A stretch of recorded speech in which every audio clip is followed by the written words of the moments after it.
Pessoal, situação na Rússia e na Ucrânia está cada vez mais complicada e será que a gente está diante da Terceira Guerra Mundial? O que está acontecendo lá? Como é que isso impacta as relações internacionais e, sobretudo, o que sobra para o Brasil nessa história? Bom, vamos lá. Esse vídeo vai tentar explicar para vocês, primeiro, qual é a posição do Putin ali em relação à Ucrânia, a influência da China, a Europa, enfim, a gente fazer um apanhado geral para que vocês tenham ali uma noção do que está acontecendo. E depois a gente tentar trazer isso, quais os impactos que uma situação de guerra ali na região pode trazer para o Brasil. Bolsonaro foi visitar Putin, amplamente noticiado, que ele chegou na Rússia levando a paz.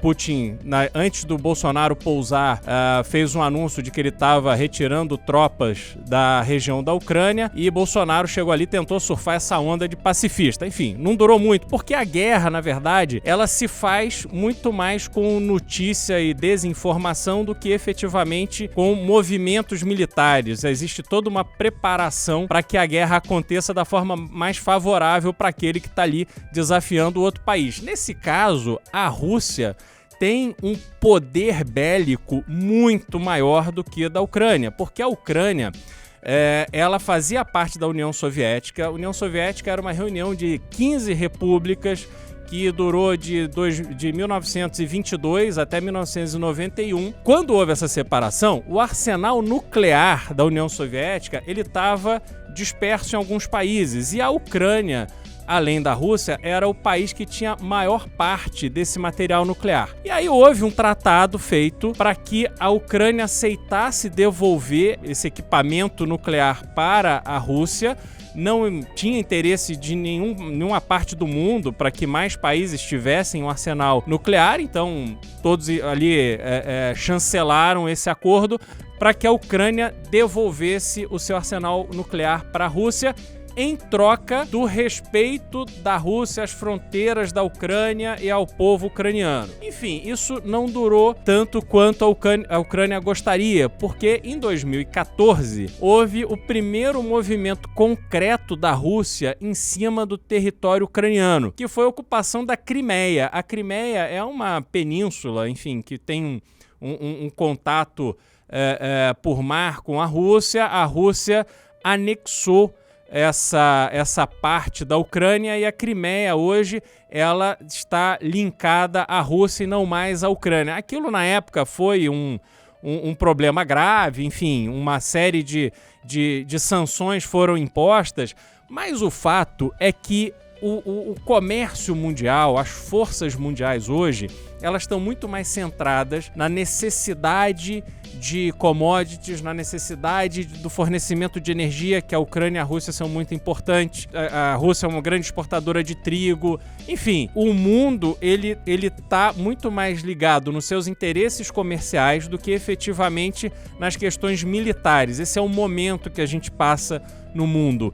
E é importante que a gente tenha consciência de que a história do mundo é uma história da civilização, uma história milenar que tem seus altos e baixos. Não significa, hoje a gente tende a pensar isso porque a gente enxerga sempre o nosso horizonte de vida, mas o mundo, como as forças mundiais, elas vão se modificando, elas vão se encaixando, elas vão se transformando desde antes da gente chegar ao mundo e elas continuarão se modificando depois que a gente já tiver partido.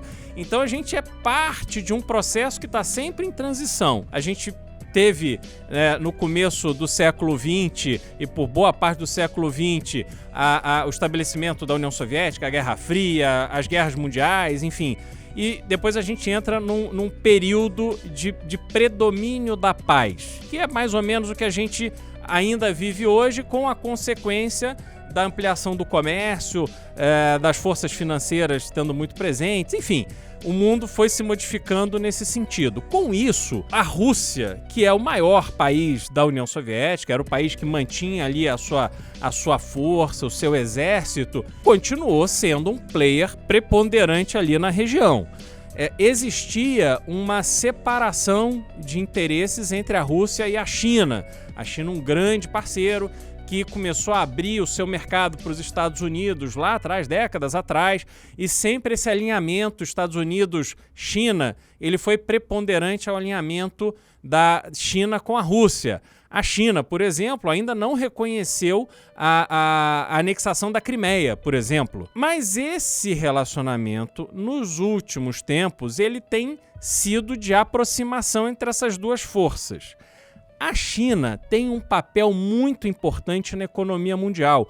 O próprio Estados Unidos depende da China para conseguir colocar a sua dívida soberana no mercado. Ou seja, os Estados Unidos precisa de dinheiro, ele emite dívida e essa dívida é oferecida para o mercado global. E quem compra predominantemente essas dívidas são os chineses. Então, os Estados Unidos têm dependência da China. Pode não ter dependência da Rússia, mas tem a dependência da China. Então, essa aproximação China e Rússia é um sinal de alerta. Mas a China também, que tem investimentos no mundo inteiro, também não quer estressar essa situação a ponto de uma guerra tomar conta ali, que é um interesse diferente do Putin. O Putin quer...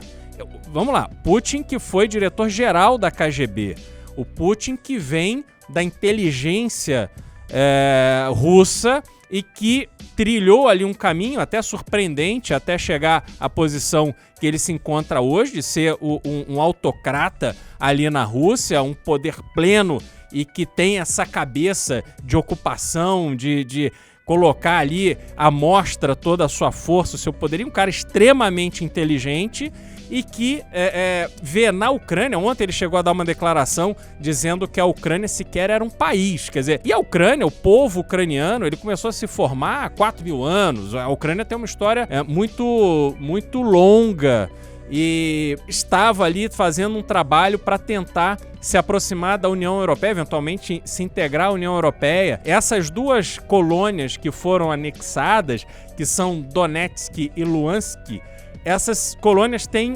10% da população da Ucrânia e elas têm uma presença ali de mais ou menos 800 mil russos, aparentemente. Então tem ali uma presença russa já de pessoas que ali vivem e essa dificuldade da Ucrânia exercer de fato a sua independência e criar a sua unidade como nação pós o fim da União Soviética.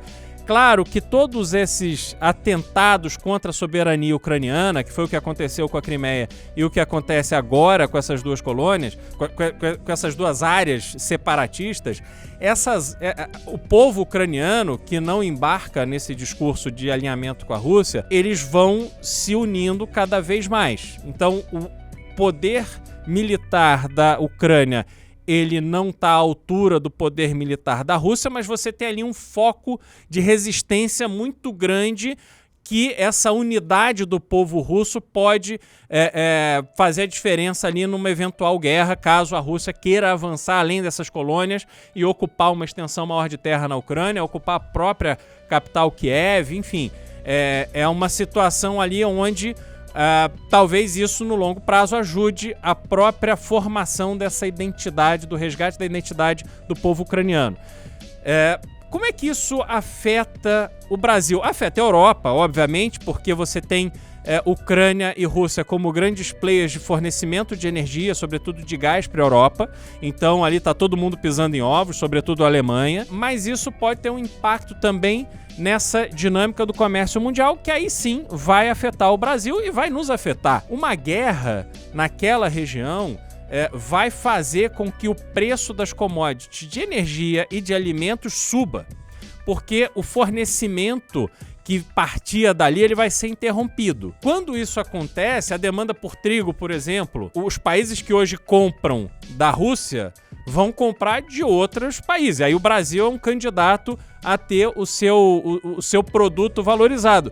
Só que, se eu tenho uma produção de trigo no Brasil, ou de soja, ou de alguma outra commodity, que eu agora tenho um mercado maior no exterior, obviamente eu não vou vender a um preço mais barato no mercado doméstico. Eu vou fazer, olha, para eu vender para cá, eu vou vender mais caro. E aí o nosso pão francês vai subir de preço, com potencial de ter assim uma subida, porque aí isso tudo vai acontecer, esse desequilíbrio mundial vai fazer com que o dólar se valorize, porque o dólar ainda é a moeda de segurança da economia mundial, então o dólar vai subir, as commodities vão ficando mais caras, você vai ter um impacto direto no prato do brasileiro, você vai ter um aumento das commodities de energia, do petróleo, do gás, etc.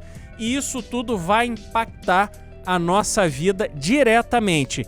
Então não subestimem o que está acontecendo ali não. O que está acontecendo entre Rússia e Ucrânia é muito sério e poderá ter repercussões diretas e objetivas na nossa vida aqui no Brasil, tá bom? Obrigado, pessoal. E me sigam nas redes.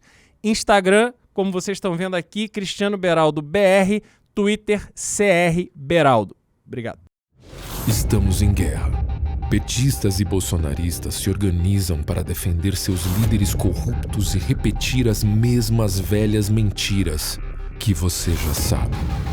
O Brasil, refém de Lula e Bolsonaro, se depara com sua pior eleição. Mas a pergunta que importa é a seguinte: o que você vai fazer em relação a isso? O MBL promete lutar até o fim pela nossa liberdade. Como todo exército, temos a nossa vanguarda. E nessa guerra, essa é a nossa.